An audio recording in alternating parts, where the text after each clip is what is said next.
Hi friends, welcome to Yazhini சமையல். இன்றைக்கி யாழினி சமையலில் சிக்கன் குழம்பு எப்படி வைக்கிறதுன்னு பார்க்கலாம் வாங்க.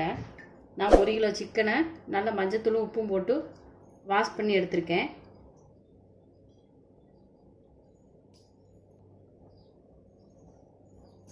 மூணு வெங்காயம் கட் பண்ணி வச்சுருக்கேன். 1.5 தக்காளி பழம், சின்ன பழமாக 1.5 பழம் எடுத்திருக்கேன். 1.5 தக்காளி பழம், இஞ்சி இடித்து எடுத்திருக்கேன். இதே மாதிரி நீங்களும் இடித்து எடுத்துக்கோங்க. பூண்டும் தனியாக இடித்து வச்சுருக்கேன். கொஞ்சமாக பச்சை மிளகா, 3 பச்சை மிளகா கட் பண்ணி வச்சுருக்கேன். குழம்புக்கு தேவையான அளவு கருவேப்பிலை எடுத்து வச்சுருக்கேன்.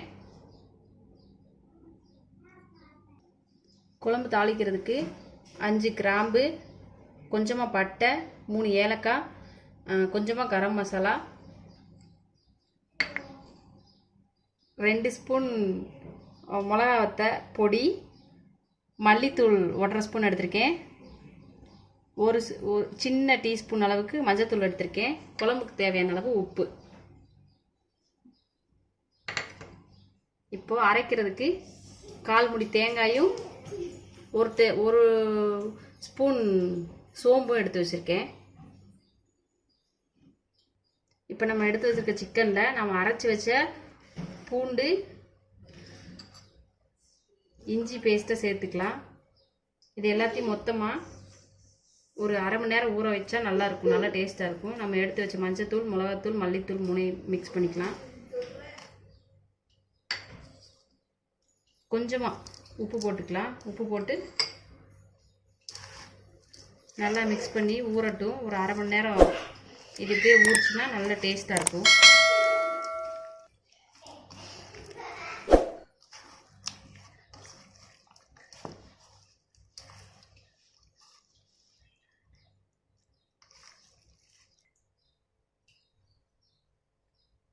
இப்போது நம்ம சிக்கனை தாளித்து விட்டுக்கலாம். அதுக்கு ஒரு 3 ஸ்பூன் எண்ணெய் ஊற்றிக்கிறேன்.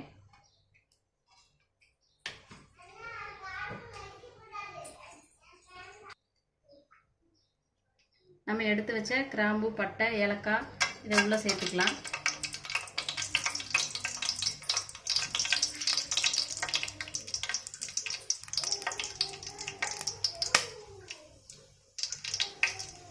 இப்போ வெங்காயம் தக்காளியை சேர்த்துக்கலாம்.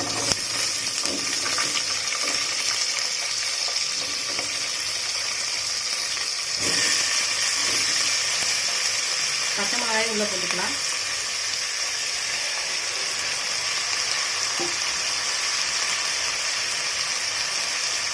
இது கூட கருவேப்பிலை ஒரு கொத்து சேர்த்துக்கலாம்.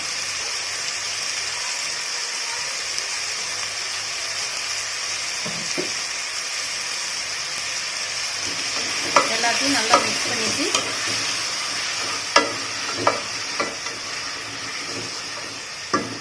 நம்ம ஊற வச்ச சிக்கனை உள்ளே சேர்த்துக்கலாம். அரை மணி நேரம் ஆயிடுச்சு. இப்போ உள்ளே சேர்த்துக்கலாம். நல்லா ஊறிடுச்சு. இப்போ இதே உள்ளே சேர்த்துக்கலாம்.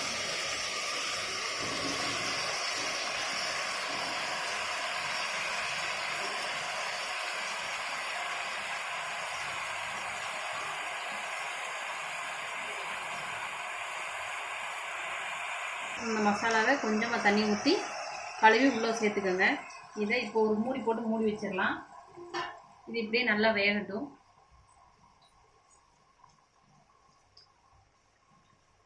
ஒரு தடவை மிக்ஸ் பண்ணிக்கலாம்.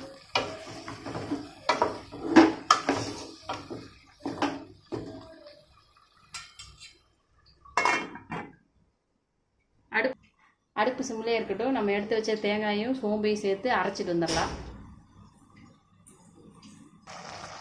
குழம்புக்கு நல்லா கொதிச்சிச்சு பாருங்க. இப்போ குழம்புக்கு தேவையான அளவு உப்பு போட்டுக்கலாம். அப்போ தான் சிக்கனில் கொஞ்சம் உப்பு பிடிக்கும். நம்ம அப்போ சேர்க்கும் போது கொஞ்சமாக தான் உப்பு போட்டோம். இப்போது தேவையான அளவு உப்பு போட்டுக்கலாம். இப்போது குழம்புக்கு தேவையான அளவு தண்ணியை ஊற்றிக்கலாம்.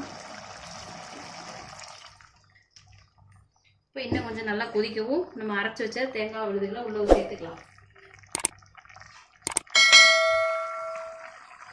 இப்போது சிக்கன் நல்லா வெந்துருச்சு. இப்போ நம்ம அரைச்சி வச்ச தேங்காய் விழுது உள்ளே சேர்த்துக்கலாம்.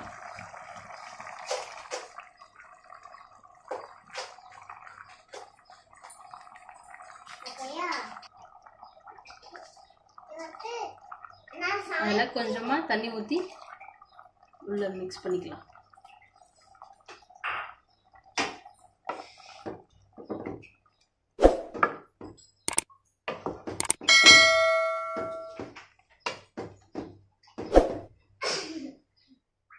இப்போ மறுபடியும் மூடி போட்டு மூடி வச்சுருங்க, நல்லா வேகட்டும். நம்ம எடுத்து வச்சுக்க கரம் மசாலா போட்டுக்கலாம். குழம்பு ரெடி ஆயிடுச்சு. லாஸ்ட்டு நம்ம குழம்பை இறக்கும் போது இந்த கரம் மசாலா போட்டு ஒரு மிக்ஸ் பண்ணிவிட்டு லாஸ்ட்டாக நம்ம வச்சுருக்க பச்சை கருவேப்பிலை சேர்த்தோம்னா நல்ல வாசமாக இருக்கும் குழம்பு. அதனால் இப்போது கருவேப்பிலை சேர்த்துக்கலாம். இப்போ குழம்பு ஆஃப் பண்ணிவிட்டு நம்ம கருவேப்பிலையை தூவி விட்டு மூடி வச்சிடலாம். அவ்வளோதான், குழம்பு ரெடி ஆயிடுச்சு. ஓகே ஃப்ரெண்ட்ஸ், நம்ம வச்ச சிக்கன் குழம்பு ரெடி ஆயிடுச்சு. இதே மாதிரி நீங்களும் வீட்டில் சமைச்சு பார்த்துட்டு நம்ம கமெண்ட் பாக்ஸில் வந்து கமெண்ட் பண்ணுங்கள். சப்ஸ்கிரைப் பண்ணுங்கள் ஃப்ரெண்ட்ஸ். தேங்க்யூ.